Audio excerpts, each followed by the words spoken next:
O candidato Lula tem proposto, com razão, a revisão da reforma trabalhista, a revisão do arcabouço fiscal, inclusive o fim do teto de gastos, e tem razão em fazê-lo, porque as mudanças introduzidas nessas áreas e em outras dos governos Temer e Bolsonaro foram, de modo geral, ruins, regressivas, socialmente injustas, ineficientes e até incompetentes mesmo.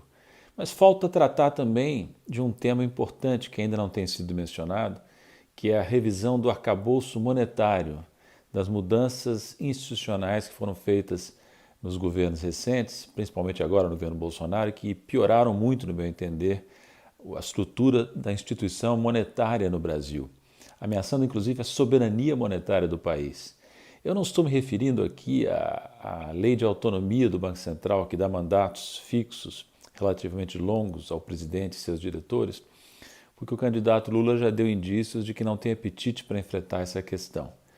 E talvez não se sinta em condições políticas de enfrentá-la ou não deseje enfrentá-la. Tudo bem, ok. Estou me referindo a outros aspectos da estrutura monetária, do arcabouço monetário, que sim tem que ser, no meu entender, enfrentados. Em especial, a lei do marco cambial, que foi aprovada praticamente sem discussão, e a composição do Conselho Monetário Nacional, que é o órgão que dá instruções ao Banco Central e toma outras decisões importantes para a estrutura monetária do país.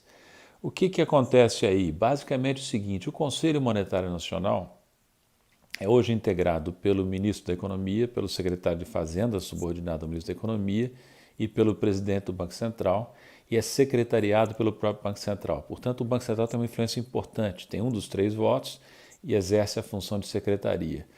Essa mudança na composição foi derivada do fato de que, por equívoco, o governo Bolsonaro juntou todos os ministérios na mão do Paulo Guedes, criou o Ministério da Economia, suprimindo ministérios que antes existiam, inclusive o planejamento, que tinha o ministro do planejamento dentro do Conselho Monetário. Então, na época da Dilma, do Lula, era assim: ministro da Fazenda, ministro do Planejamento e presidente do Banco Central, com a secretaria exercida pelo Banco Central. Mesmo essa composição anterior é insuficiente. Por que não ampliar o Conselho Monetário Nacional para dar a ele um caráter mais abrangente e mais representativo? Por exemplo, vamos admitir que o novo governo faça o que tem que fazer e quebre de novo o Ministério da Economia numa estrutura mais eficiente, com o ministro da Fazenda, ministro do Planejamento, ministro da Indústria e Comércio e o ministro do Trabalho e da Previdência, que já foi restabelecido. Por que não ter esses 4 ministros no Conselho Monetário Nacional, para dar ao Conselho Monetário uma visão que tem a ver com planejamento, com indústria e comércio, com trabalho, e talvez outros ministérios, um ou outro ministério relevante. Na época da ditadura militar, o Conselho Monetário Nacional era muito mais amplo, incluía representantes do setor privado e poderia também incluir representantes dos trabalhadores numa nova configuração.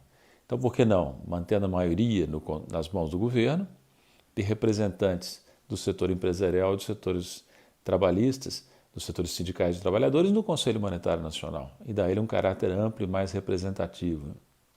Mas há outro problema, é que a lei do marco cambial concentrou poderes extraordinários na mão do Banco Central, retirando-os do Conselho Monetário e esvaziando, portanto, o Conselho Monetário, que tem o governo, que tem a maioria de representantes do governo eleito.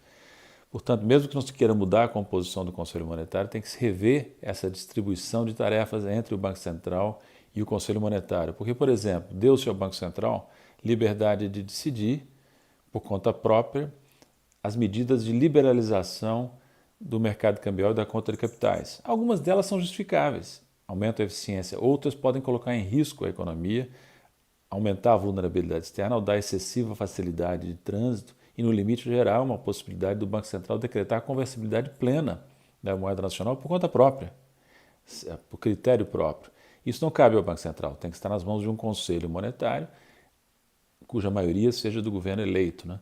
Outra coisa grave, essa lei do marco cambial, ela dá ao Banco Central o direito de criar oportunidades de uso interno do dólar, da moeda estrangeira, na economia brasileira, contas, operações, também por livre critério do Banco Central. Isso não é concebível. Não se faz assim. Decisões cambiais, decisões desse naipe, desse porte, são muito importantes para o país, para a soberania monetária do país, e deixá-las nas mãos de um Banco Central autônomo, que possa tomar essas decisões por critério próprio, não convém ao interesse do país. Portanto, vamos colocar na pauta também de um futuro governo, não só a revisão do arcabouço fiscal e da legislação trabalhista, mas também a revisão do arcabouço monetário, que foi prejudicado por decisões tomadas durante os governos Temer e Bolsonaro.